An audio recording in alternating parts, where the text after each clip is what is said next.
Tampol Anies, gebrakan hari pertama PJ Heru Budi Hartono, buka lagi pintu balai kota lebar-lebar untuk posko pengaduan warga. Warga bersorak bahagia, Bapak pulang. Ya, saya sedikit saja. Pertama, saya ucapkan terima kasih kepada Pak Presiden, Bapak Wakil Presiden yang menghormati Pak Mendagri. Saya hari ini sudah dilantik dan tidak lupa saya ucapkan terima kasih kepada Pak Gubernur periode 2017-2022, Pak Anies Baswedan yang saya banggakan, saya cintai.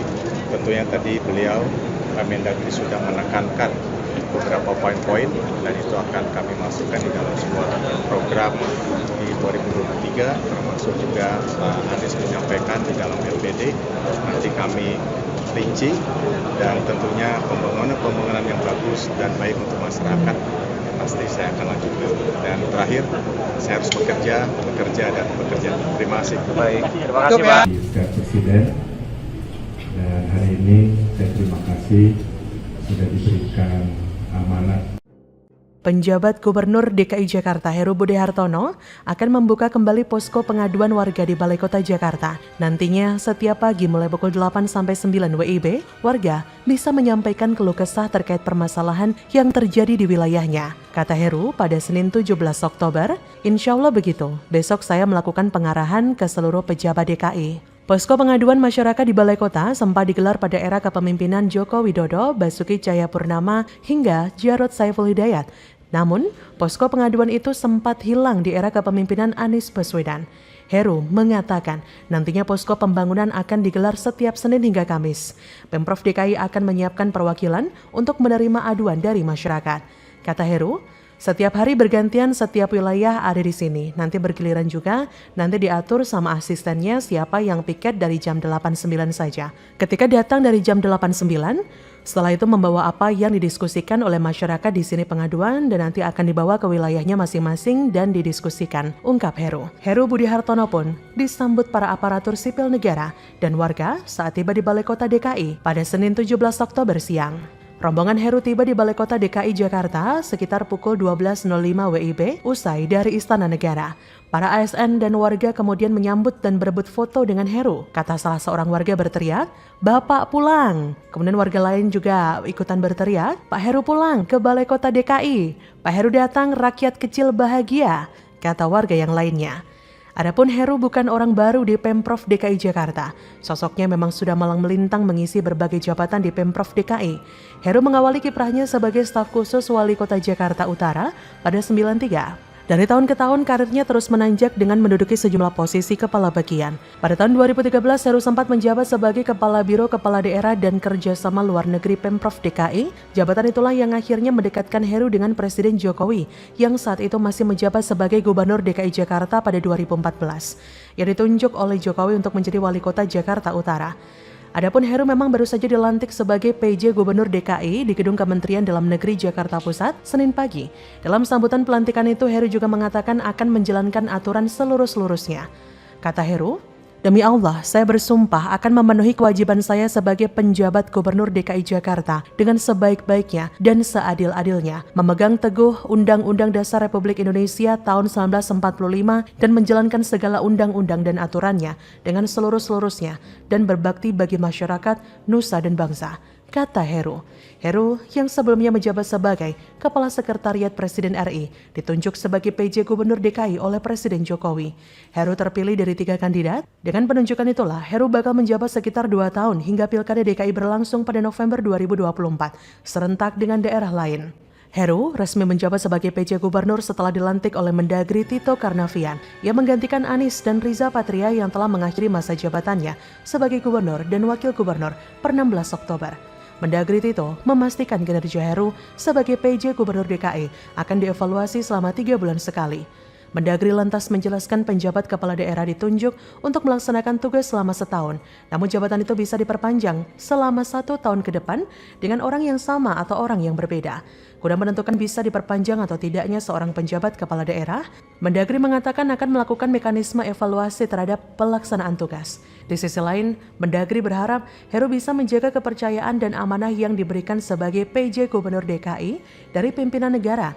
Ia berharap Heru bisa melaksanakan tugas sebaik mungkin mengingat kompleksnya persoalan di Jakarta. Jadi bagaimana menurut Anda?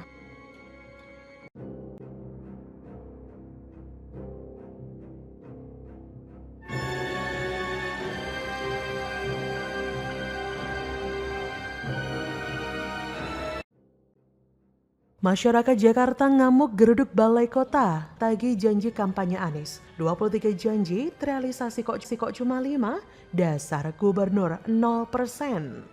Ini Anies, nggak ada gitu loh.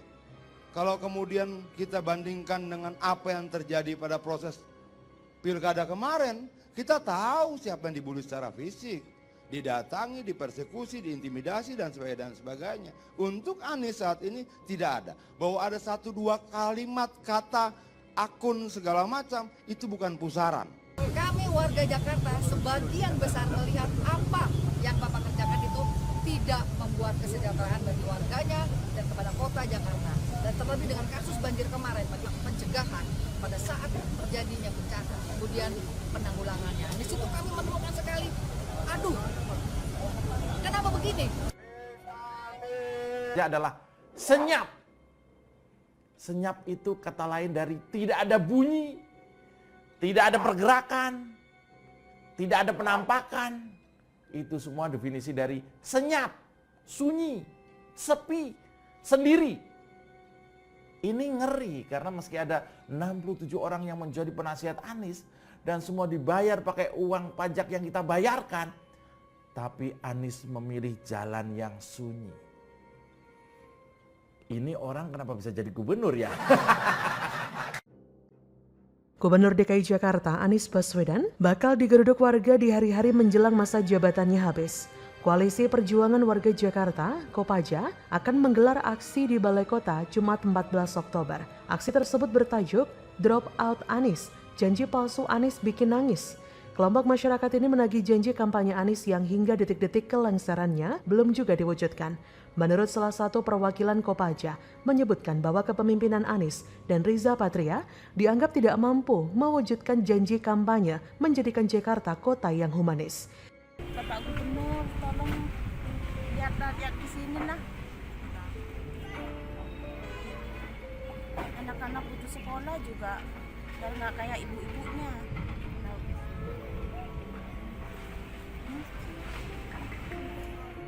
Udah betah di sini nih Pak.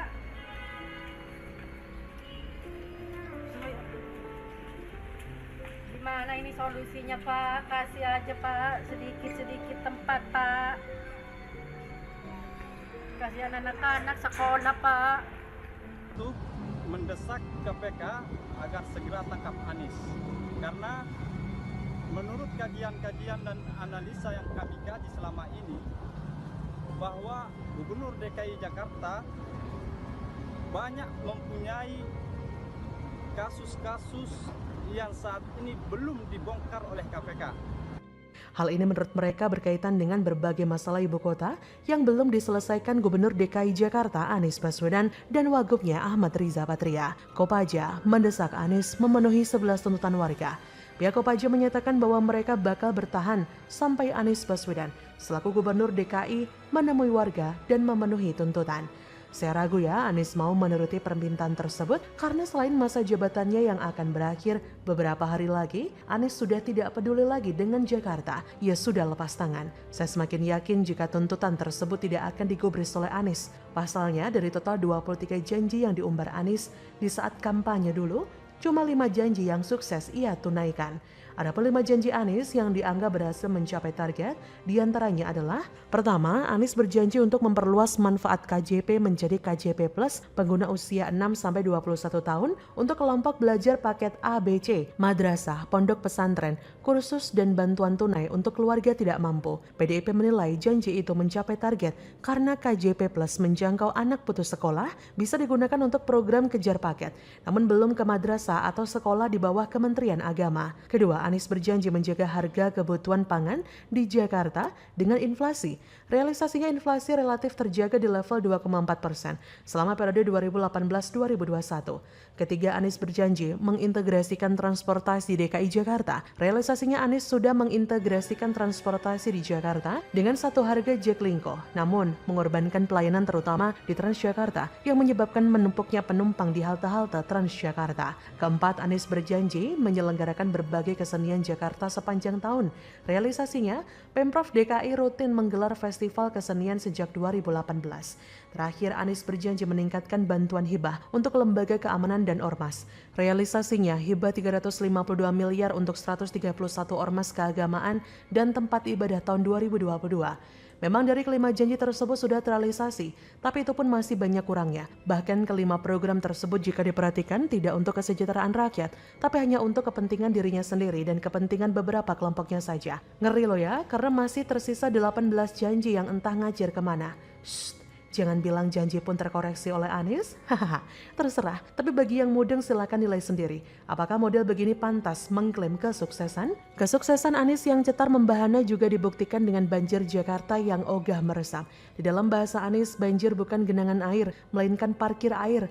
Harusnya kondisi banjir tidak akan terjadi jika normalisasi yang telah dirintis Ahok dilanjutkan di era Anies. Tapi Anies yang alergi, Ahok membantu. Padahal untuk normalisasi Ciliwung, Anies sudah dibekali modal anggaran 350 triliun rupiah.